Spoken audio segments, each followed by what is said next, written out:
Hello and welcome to Rajya Sabha television. You're watching The Big Picture with me, Frank Pereira. The Rajya Sabha on Tuesday passed the Airports Economic Regulatory Authority of India Amendment Bill of 2019 that seeks to raise threshold for an airport to qualify as a major airport and hence reduce the tariff fixing power of the airport regulator to a few airports. The bill was passed after discussion and reply on it by the Civil Aviation Minister Hardeep Singh Puri. Currently, an airport with annual passenger traffic of 15 lakh or more is defined as a major airport, and tariff at such airports are determined by the Airports Economic Regulatory Authority of India, that is AERA. The bill raises the threshold traffic to 35 lakhs, so many airports would come out of the purview of the regulator. Once the bill becomes an act, many airports for which various fees such as landing and parking charges, which are currently determined by AERA, will go. Tariff at these airports would be determined by the Ministry of Civil Aviation. The amendment also empowers the Aviation Ministry to bid out airport projects on the basis of predetermined tariff. On this edition of The Big Picture, we will analyze the AERA Amendment Bill and other recent developments in the civil aviation industry. Joining me on the program today are Ajay Dua, former Secretary, Ministry of Commerce and Industry; Air Commodore B.S. Sivach, retired, Director General, Aviation Safety Management Society of India; Ganapati Subramaniam, Chief of Bureau, Pudhiya Talaimurai; and Chakshu Roy, Head of Outreach, PRS Legislative Research. Thank you to all my guests for joining me on this edition of The Big Picture. Chakshu Roy, I'd like to begin the program with you. What is the amendment that has been brought to the AERA Act through the new bill? Frank, I think before I get into the amendment, it will be useful to kind of set a context as to why there is an airport regulator. For some time in a country, we had the Airports Authority of India, which was running and managing the airports. And then, there was change in civil aviation policy, and there are some private players who were also given, airports to run. Now, when private players were given an airport to run, the idea was that passengers should get great service, there should be airport safety that should be maintained. However, the charges for running those airports, shouldn't be exorbitantly high. And why is that? Because, usually a city has only one airport. Delhi has a single airport, Mumbai has a single airport. And I think there's a requirement that, there should be some distance between two airports. So if you have an operator running an airport in the city, that, that operator has a monopoly, and that operator should not be able to exploit that monopoly. So in 2008, Parliament passed the Airport, Economic Regulatory Authority Bill. And what the regulator was going to do? The regulator was going to do is that airports of a certain size, and the size was then defined as the number of passengers that use that airport annually. So airports of a certain size will be regulated by the, new regulator in the 2008 Act. Now, as you rightly pointed out in your opening remarks, there are a number of services that an airport offers, and for that it charges either the passengers or the airlines. To determine as to which airports are going to be regulated by the, airport regulator, and which airports will be run under the the Airports Authority of India, a ceiling was kept and said, airports which had 15 lakh passengers, above 15 lakh passengers, will be called major airports and will come within the purview of the airport regulator, which is AERA. And below that, will be with the Airports Authority of India. Now, the amendment is doing one major shift. It is changing the ceiling of what, airports will come within, the purview of the airport regulator. It was earlier 15 lakhs. And now, that ceiling is going to go up to 35 lakhs. And which means the current number of airports, which have passenger traffic above that limit will be covered. And that will be lesser than the number because passenger traffic is increased. So there were a lot more airports being covered by AERA. Now, lesser number of airports will be covered by AERA. Sure. All right. So, Mr. Dua, let me bring you to the picture now. So, what changes now that Parliament has passed this bill?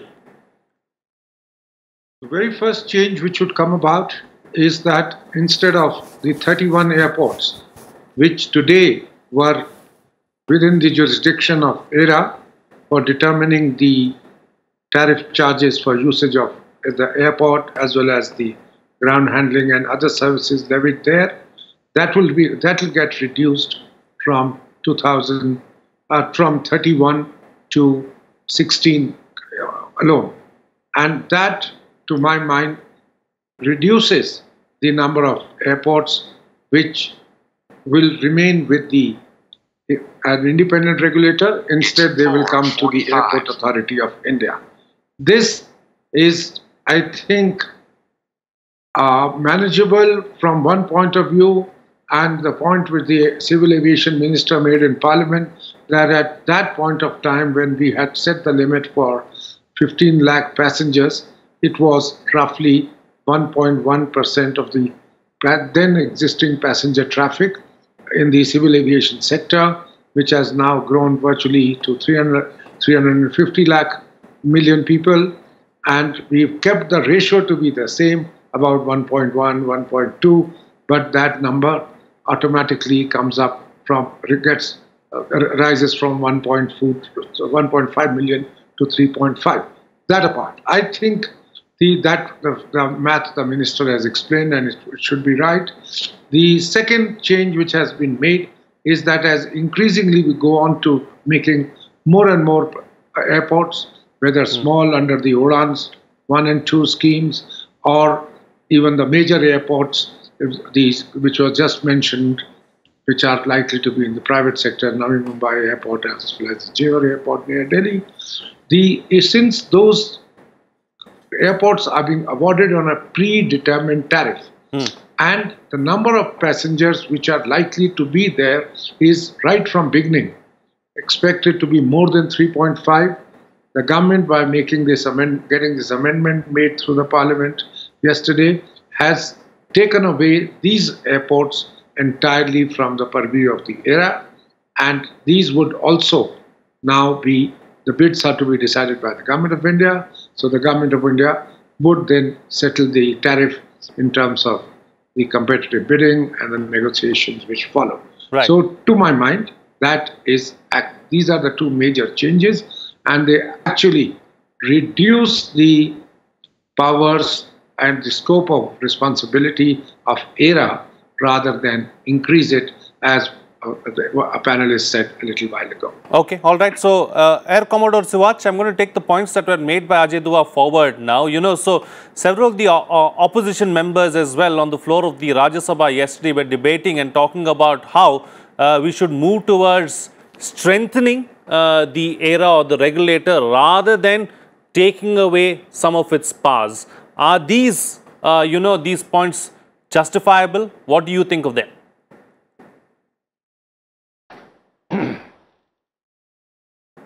No, basically the objective of Ministry of Civil Aviation is to give boost to the aviation industry, which is at present, because of the exorbitant aeronautical charges, which are in some cases many times more than the other developed or developing countries.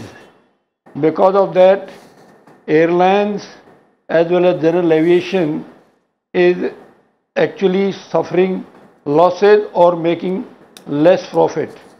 So the intention of the government is to have the large number of airports which are below 35 lakh capacity. That will be decided by the Government of India, Ministry of Civil Aviation, and there will be concessions so that the airline industry, aviation industry benefits from this and does not get burdened by the exorbitant charges of the aeronautical tariffs. So that is the main intention. Also another issue is that Airport Economic Regulatory Authority does not have that kind of resources to manage that large number. Now the passenger capacity has increased 345 million, is a very, very huge figure, and it's improving at the rate of almost 10%. So that's a phenomenal growth, and with that growth, it will become quite difficult, impossible for the Airport Economic Regulatory Authority to do justice, and also to manage the tariffs within the limits of as stipulated by the Ministry of Civil Aviation. So in the long run, it's going to be beneficial for the public, for the passengers who are traveling, and to promote the growth of aviation industry in the country through reduction in the or rationalizing the aeronautical tariffs, aeronautical charges, so that it remains within the manageable limits and the aviation industry also gets a boost from it. Okay, all right. Ganapathy Subramaniam. So, are the pains or is the burden of the airport regulator now lessened? See, the most important thing is the broad direction of the government's economic policy, especially for the infrastructure sector and aviation in particular. What we are seeing is that for airlines, there is a clear policy that they have already stated that they would like to privatize Air India. And for the airports, the answer is corporatization, because the Prime Minister has set a target of $5 trillion economy by 2024, for which rapid growth is necessary in each and every segment of the infrastructure sector. Airports are far more complex than other segments, because airports have various types of customers. One is a customer like you or me, maybe a passenger. Then there is the industry which moves high value air cargo through the airports. Then there are second type of customers, which are airlines and the other players who are there, the retail shop owners, service providers, even the oil companies like Indian Oil and BPCL. How much an airport is going to charge a HPCL or a BPCL or a Indian Oil Corporation or any retail store or any airline is ultimately going to decide how much you and I as common passengers are going to pay, or how much the industry is going to pay through move high value air cargo from one part of the country to another, or from India to some other country for exports. So therefore, regulation has to be done in a strong manner, robust manner. There is no doubt about it. But the government probably is looking at the burden of AERA at this point in time. AERA, most important thing is an independent regulator, no way controlled by the government or anything. So therefore, very important for the growth of this sector in the long term. What we should do is, now probably you are lightening the load of the regulator or whatever, but as we go on, more and more airports will get corporatized. Even small airport, Kozhikode or Nagpur or whatever, will be run by a private operator. So we can't, in a situation like that, let a private operator rip off the passenger or the airline or the cargo service provider or ground handling service provider. That cannot be done. And there are more and more airport development charges will come in, which will add to your bill and my bill. So therefore, a robust kind of a regulation is needed. AERA should actually go and probably inspect airports and study charges on a more regular basis, probably even publish reports. And another aspect which we must remember is, apart from cost, there is also quality of services. What is the quality of services being provided? That the airports may not be able to ensure that everything is hunky-dory. So there has to be a regulator for that purpose. So as Mr. Hardeep Puri has stated, the broad direction for the time being, corporatization and several things are on the anvil. It's okay for the regulator to have lesser airports under its ambit. But as we go on, in fact, every airport under the country except the defense enclave should come under AERA. That should be the ultimate goal. Okay, all right. So Chakshu, so does the bill at some level reduce the jurisdiction of AERA, and also under what circumstances can the AERA not determine tariffs and other fees at these airports? Yeah. Frank, I think all my panelists can agree on what will be the result on the workload of AERA. AERA will have a lesser number of airports to manage. I think one or two things Mr. Dua also pointed out, Commodore Saab also pointed out. See, airport traffic is increasing, and it's increasing at the rate of 10 to 11%, which means that when you shift the benchmark for what is a major airport and what is not a major airport, that benchmark might have to be shifted again, because the airports which are currently below that limit will get to that limit in 5-10 years. Now, what is the solution to that? Now, the solution to that is, if AERA, let's say, has a lot of workload, then you can do two things. One is you can reduce the workload of AERA. The second thing is you can strengthen AERA to deal with that increased workload. And what we need to think about is, more players will come into the field. Should there be different kinds of, regulatory or working environments for airports that are within the jurisdiction of the Airport Authority of India, and should there be a different environment for airports under AERA? So ideally, you would want a similar playing field. Why should the quality of service at a Airports Authority of India airport be different than what is at a private airport? So I think there are these questions that we need to think about, and I'm sure the Civil Aviation Ministry is thinking about it. But ideally, in a regulatory environment, somebody who's an operator should not be a regulator. Currently, the Airports Authority of India, some people would argue, not only runs airports, but is also responsible for those airports. You would want players in the field to be regulated by one regulator. That's roughly the submission that I have. All right. So, Mr. Dua, so I'm going to go back to a point that what Chakshu and Ganapati are making, about as we see more and more corporatization, we need robust regulation, is what both the panelists have suggested. Where does AERA fit into the scheme of things? Frank, the AERA Act, when it was passed in 2008, was exactly with the objectives which are now being reiterated in the discussion, and which are coming out of the discussion, that we need to have independent regulator who has transparent rules and who takes care of the interests of service providers as well as the consumers. And this is the logic of having regulators in every sector of the economy, be it in the electrical power industry, or now the demand also that we should have this in railways, we should have it in other sectors of the economy. And I think if the AERA has made its rules, government has approved those, and all those rules are meant to achieve these objectives, namely an independent, transparent and a balanced way of fitting the charges for services provided at the airport. If AERA today is not equipped to handle it, the answer is to strengthen it. Let it recruit more people, let it get more experts, whether full-time, part-time, the way, I would say, Central Electricity Regulatory Commission has evolved, and the SERCs in the state government regulatory commissions have evolved.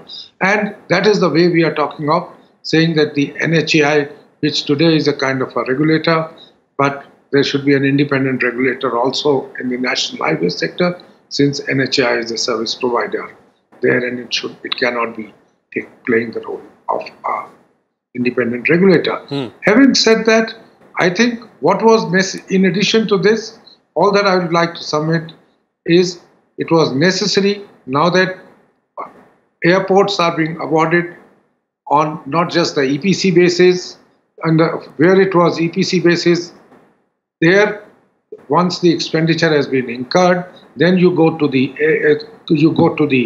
regulator, and then the regulator fixes the prices, which are the service charges. But where the airports are being awarded on the basis of predetermined tariffs, right, and tariff is a criteria for deciding who the developer would be, and these are on PPP models, I think there was a contradiction which was not seen in the Act, 2000 Act, when it was enacted, that there we would have to stick to the commitment of tariff which has been made by the developer and accepted by the government, and putting them outside the purview of the aviation economic regulator was probably needed. Right. I would see much more merit in the second amendment made rather than in the first, which has only reduce the number of airports under AERA. Okay, all right. So, Air Commodore, couple of aspects now. So, when you talk about the civil aviation sector, safety and regulation are of course utmost importance. So, how do we ensure, or what is the best way forward really as far as regulation is concerned?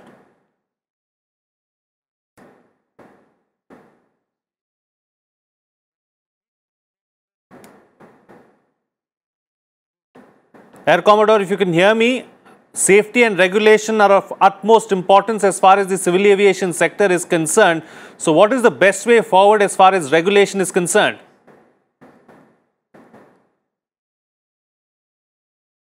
We seem to have lost the line. Yeah, go ahead. It is very essential in the interest of the safety and efficiency and level playing field that regulations are quite sound and effective. And as I told you that at present our regulatory regime is very rigid, very strict, and as a result of which the number of the operators are incurring heavy losses because of the over-regulated. And let me also bring to your notice that the services and efficiency of these people who have been given the contracts at various airports under the control of the Airport Economic Regulatory Authority, it is they are taking the airlines and operators for a basically ride, and at some time, because they have monopoly, they tend to exploit, and this exploitation aspect should of course should not be acceptable at all, because that can lead to a lot of other issues, fiscal as well as safety related issues. So this aspect need to be looked into, but otherwise as I said earlier, that this regulation of the airports which have a passenger capacity of more than 35 lakhs will be carried out by the Airport Economic Regulatory Authority. Right. There everything is settled and fixed. But for the smaller airports, less than 35 lakh capacity, the governments want to have a hold on those airports because they are interested in promoting the aviation industry, aviation being within the affordable reach of the common people, for the benefit of the passenger, for increasing the growth of the traffic, regional connectivity and others of course put together. Right. So that is the intention of the government, and that's why the government is keen that they are able to, based on the trend and the various aspect required for the development of aviation industry, whether they are within the limits. So they will set the limits based on the whatever proceeds they get from these charges.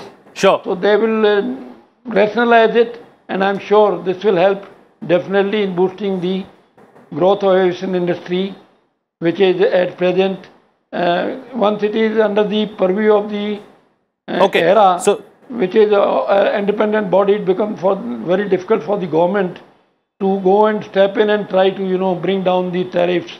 Okay. So this way they will be able to talking about tariffs, I like to take the discussion forward on the point of tariffs. So Ganapati Subramaniam, so will this now change the way tariffs are charged at airports, and also what does it mean for the consumer? Because when you talk about the civil aviation industry, the consumer is at the center of things. Exactly, you come to the most important point, that the consumer is the ultimate goal for any policy or anything. Ultimate benefit go to the consumer, then everybody else also benefits. So therefore in this case what we have to see is, as and when this decision comes into effect, what happens to the airports which come out of AERA's ambit. What will happen is the government, the Ministry of Civil Aviation will try to regulate these airports. How do they do it? Do they do it in a fair manner which is beneficial to the customer will be very important. Therefore the government has a big responsibility to play. Also, I would like to give you a little bit of comparison about Insurance Regulatory Authority, Telecom Regulatory Authority. I think they are regulating sectors which are far more competitive, more players, etc. They have been doing it successfully. And especially Telecom Regulatory Authority also encouraged people to contact them, provide them feedback, etc. AERA should also do that in the case of the major airports. What is the quality of services that customer like you is getting, or a airline is getting? Are they being overcharged? These things they should regularly find out and publish reports so that everybody knows about the services and the kind of charges, which will ultimately better awareness. Exactly, it will bring you to the final point of the consumer.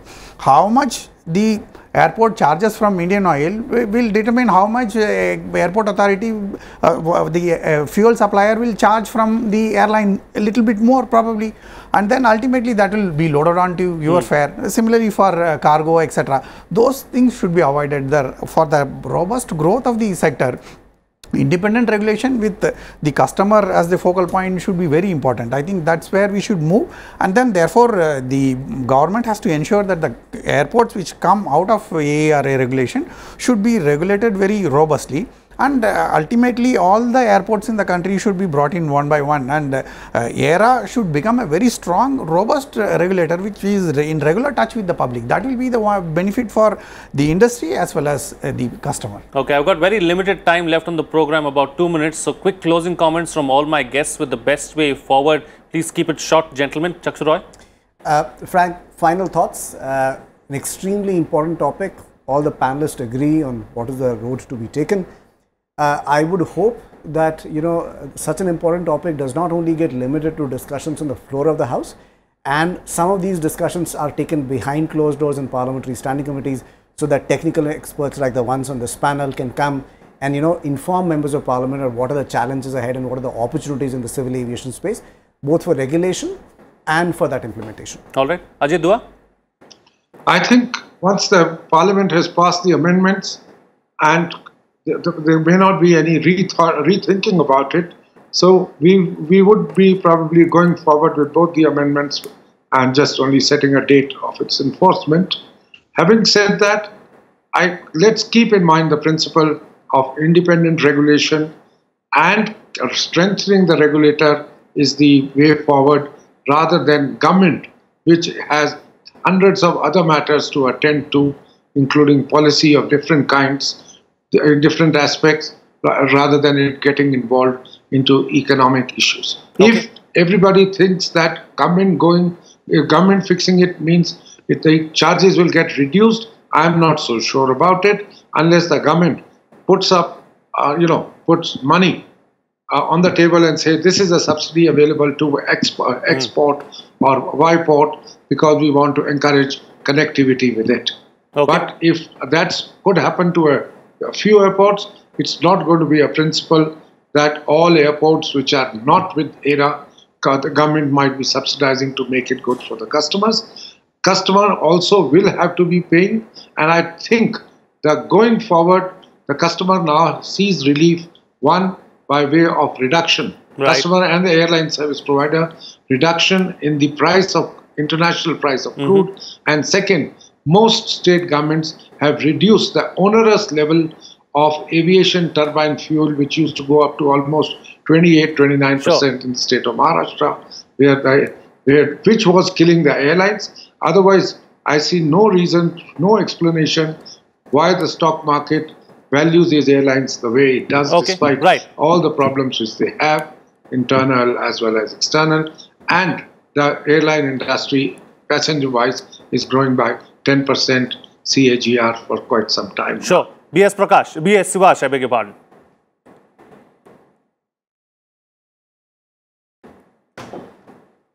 In my opinion, objective of the regulator should be to work in the interest of the efficiency, safety, and improving the performance of an airport, and also to ensure that the passengers are not overburdened, general public, and the objective of the Government of India to improve the aviation industry, to grow, to develop and grow the aviation industry is achieved that would serve the purpose. Right. And it should be, the AERA definitely needs to be strengthened, because at present also they are not actually able to do full justice to the task which is at their hand. So it is very essential to strengthen AERA. Right. And of course they should be within the some kind of control of the Ministry of Civil Aviation or government. Okay, all right. So that Ganapati the Subramanian, objective of the closing government, concluding remark from you. Yeah. See, considering the location of India in the east-west air traffic corridor, at least one hub in India, Mumbai or Delhi or Bangalore or any one airport in India should have developed as an international hub of traffic transiting through Europe from Asia and also probably to US, etc. That has not happened because probably we have not provided the right environment. I think we should focus on providing such a good environment so that more and more international airlines choose to take Indian airports as their important hub and route their traffic here. That will benefit Indian economy, create a lot of jobs. I think beneficial to everybody. All right. On that note, then we'll call it a wrap on this edition of The Big Picture. Thank you to all my guests for joining me on the program. That's it from me. See you again next time.